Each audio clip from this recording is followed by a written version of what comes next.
kita bukan bercerita tentang film bid'ah yang ada di negara tetangga.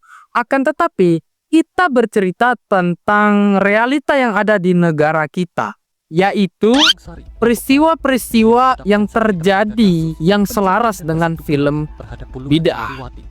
Contohnya ini. Kepada polisi, tersangka mengaku mencabuli 15 santri. Para korban dijanjikan mendapat karomah jika menuruti kemauan sang kiai. Dengan iming-iming karomah, dia rela karomahnya hilang. Maksudnya apa? Karomah itu adalah kemuliaan. Dia menginginkan kemuliaan karomah yang dijanjikan oleh gurunya. Padahal hakikatnya gurunya mau menghilangkan kemuliaan dia. Nauzubillahimindzalik. Lanjut videonya. Seorang pimpinan pondok pesantren di Kota Raja, Kecamatan Sikur, Lombok Timur, Nusa Tenggara Barat, ditangkap polisi karena diduga mencabuli sejumlah santri. Tersangka mencabuli para korban dengan menjanjikannya masuk surga dan telah direstui oleh Nabi. Nah, ini yang lebih aneh lagi. Dijanjiin surga dan direstui oleh Nabi. Ini lebih aneh lagi ya kan. Sangat bertolak belakang dan sangat kontroversi. Lanjut. Pemirsa, seorang guru di pesantren di Kota Bandung, Jawa Barat, pelaku asusila yang mencabuli 12 muridnya menjalani persidangan. Beberapa korbannya bahkan dicabuli sejak di bawah umur dan ada yang hamil bahkan telah melahirkan. Coba bayangkan, belasan santri perempuannya itu hingga hamil dan ada juga yang melahirkan. Ini peristiwa di Bandung tahun 2021 lalu. Sempat viral. Ini real, fakta ya, dan orangnya sudah dipenjara, ditangkap.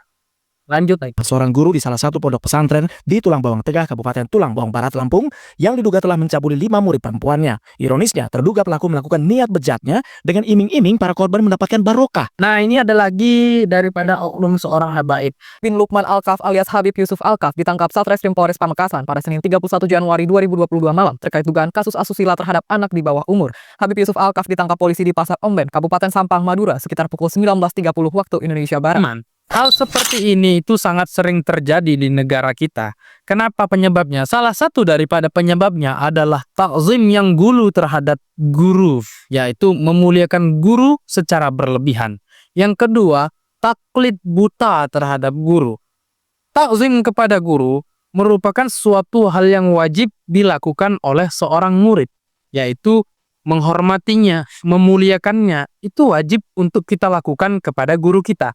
Akan tetapi, ada hal yang perlu digarisbawahi. Tidak boleh kita bersikap gulu dalam takzim kepada guru. Inilah yang memicu perbuatan-perbuatan tersebut.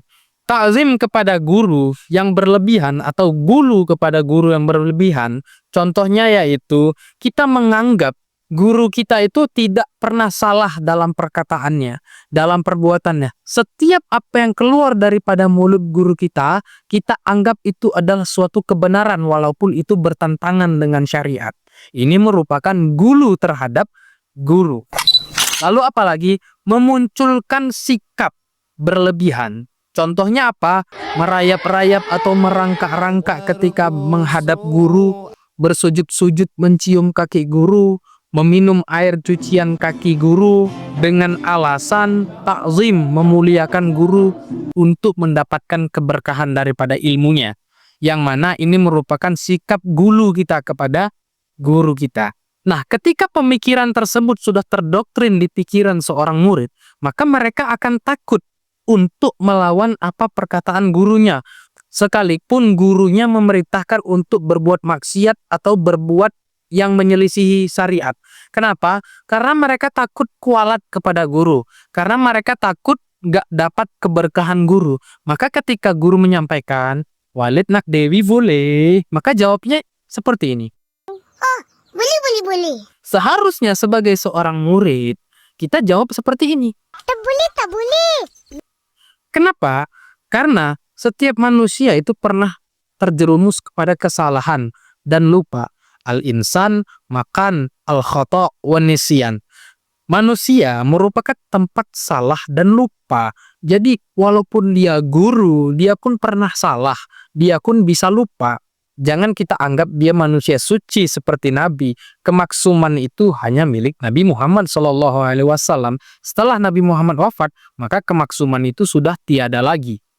Jadi intinya teman-teman, kita sangat-sangat boleh dan wajib Ta'zim, memuliakan guru kita dengan syariat yang telah ditentukan. Jangan sampai kita gulu berlebihan hingga setiap apa yang dikatakan guru walaupun itu salah kita bilang benar. Dan setiap apa yang dilakukan guru walaupun itu salah kita katakan benar. Ini merupakan hal yang salah dan memicu tindakan-tindakan seperti itu. Jadi ketika ada guru yang mengajak untuk melakukan maksiat dengan iming-iming karomah, dengan iming-iming akan masuk surga, dengan iming-iming akan nikah secara batin, dengan berbagai macam iming-iming yang diberikan kepada santrinya, sehingga santri mengatakan itu benar. Kenapa? Karena sudah terdoktrin dari awal kalau guru itu nggak pernah salah.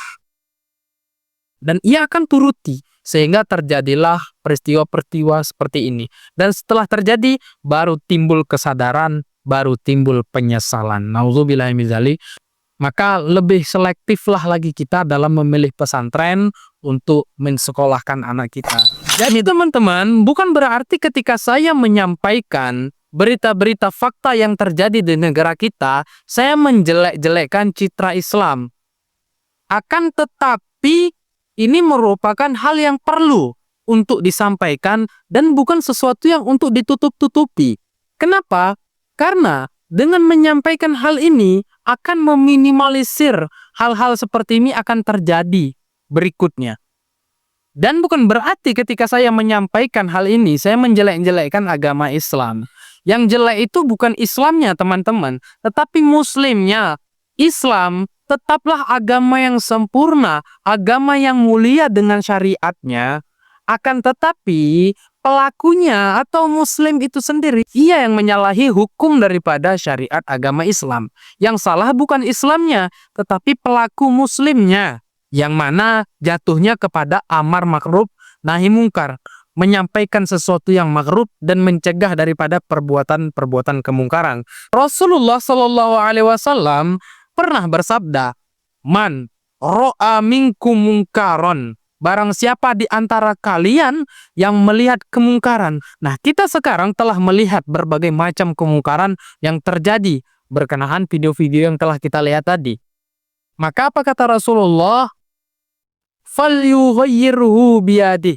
Maka cegahlah dengan tangan. Fa illam yastati, dan apabila tidak bisa, fabil lisan. Maka cegahlah dengan lisan. Fa illam yastati fabi qalbi, dan apabila tidak bisa juga maka cegahlah dengan hati. Minimal kita mendoakan dengan hati. Wadzalika adaful iman, maka itu merupakan selemah-lemahnya iman. Semoga anak-anak kita dan kita semua dibimbing oleh Allah Subhanahu wa taala dalam ketaatan dan dijauhkan daripada kemungkaran. Barakallahu fikum jami'an, semoga bermanfaat. Jangan lupa like, komen, dan subscribe channel ini agar dapat memberikan manfaat lebih banyak. Syukron.